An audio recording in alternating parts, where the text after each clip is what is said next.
This is the Kid Kraddick Morning Show. So we spent some time recently talking to Nick Carter from the Backstreet Boys. He does have a new single out today. It's called Love, Life, Tragedy.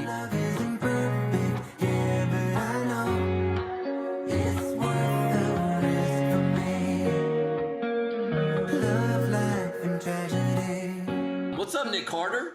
What's up? How you doing? Doing good, man. You look pretty relaxed. You look great. Thank you. You look like you're really good health right now. You must be on some sort of fitness journey. Yeah, how'd you know? I'm first of all running around like crazy with my kids, so that keeps you fit, you know. And actually, last night it was Monday, so it was school day for my son, and then we had to go do Little League. I don't know. I guess it keeps you young. And you're the coach, right? I am. Yeah, I'm one of the coaches on the Little League team. Well, I'm a coach as well, Nick, but I coach my son's football team. Yeah. And I have to catch myself because I'm not at the level you are. We just do local radio and stuff, but I have to catch myself sometimes realizing like, yo, I know some of these people might listen to my radio show, so I got to tone it down now. Yeah. Do you ever find yourself having to like be like, yo, I gotta chill?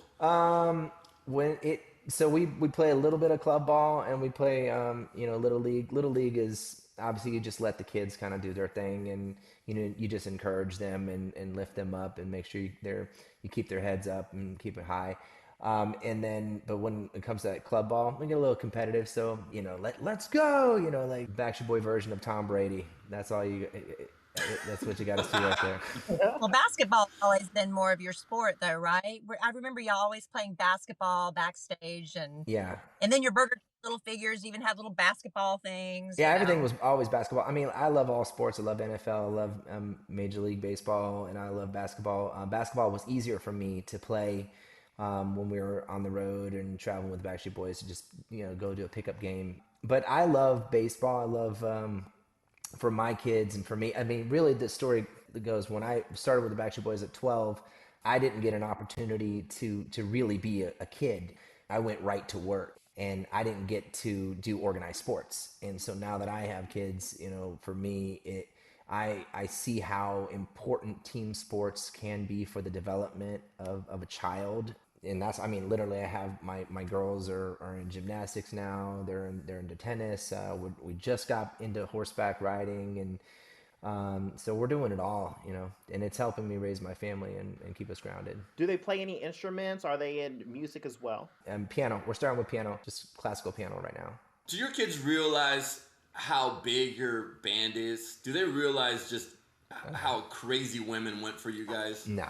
They don't? No, that my kids don't realize that right now. And when we're at home, it's not about that. I'm just dad and, my wife's mom, and they've come to the Sphere show.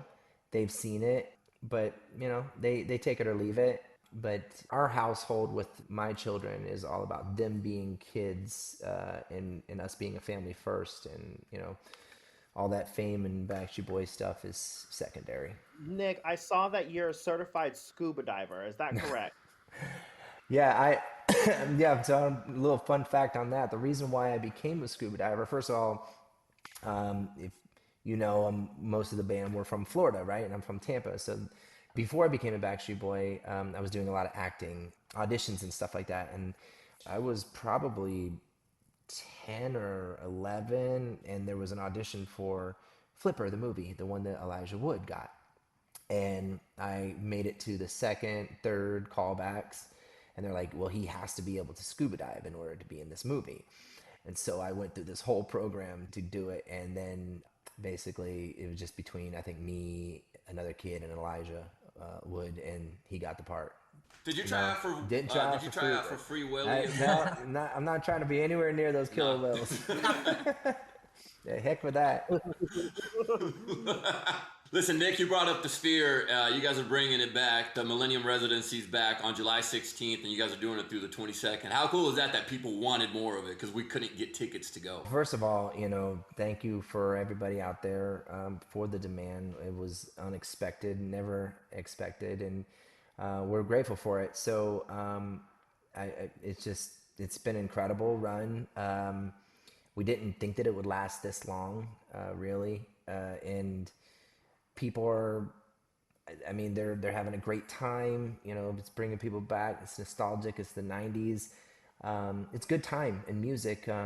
we'd like to say we believe it's one of the best shows.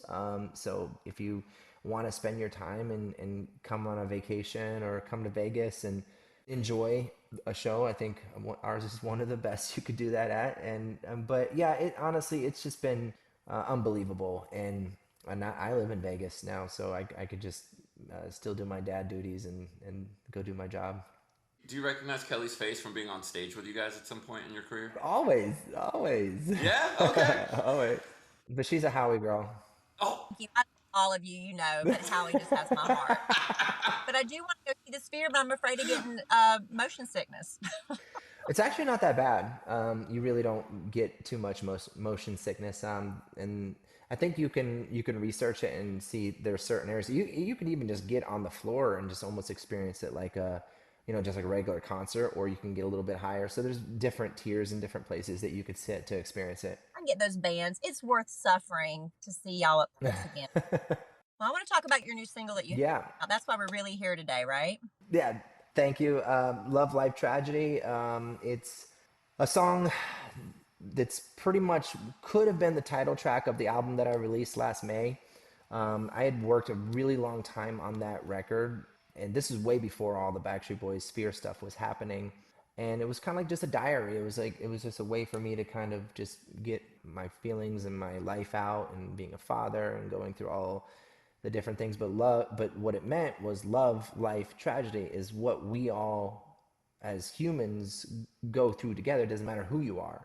We all experience, the older we get, love, life, and tragedy. It just happens. And so that's what those stories are in this record. And so I just recorded the song to kind of inspire myself again, to get back in the studio in the next week or so. I just started getting back into the studio writing for my new solo record. And I just kind of wanted to cap off that album and remind people that it was there, title it Love, Life, Tragedy, kind of redirect people back, put a cap on it, and now move on to the next solo album. When do you think that next album is going to be dropping for us? Well, I've already got 12 to 13 songs recorded. I mean, not recorded, written, and I'm in the recording studio right now. Oh, we're getting another album. Love, Life, Tragedy, officially out today. You can check out the lyric video is officially out as well. You can go stream the album, and I love Hey Kids, that's my favorite song on the album right there. I love that song. Yeah. Thank you. And we can go grab our tickets for the residency. They're back on July 16th through August 22nd. I know you're really busy, Nick. Anytime you want to jump on, man, when the album's done, if you want to hop back on and talk about it, man, we're here for you, bro. Yeah, I appreciate y'all. Thank you so much for having me. Bye, Nick Carter. All right, later.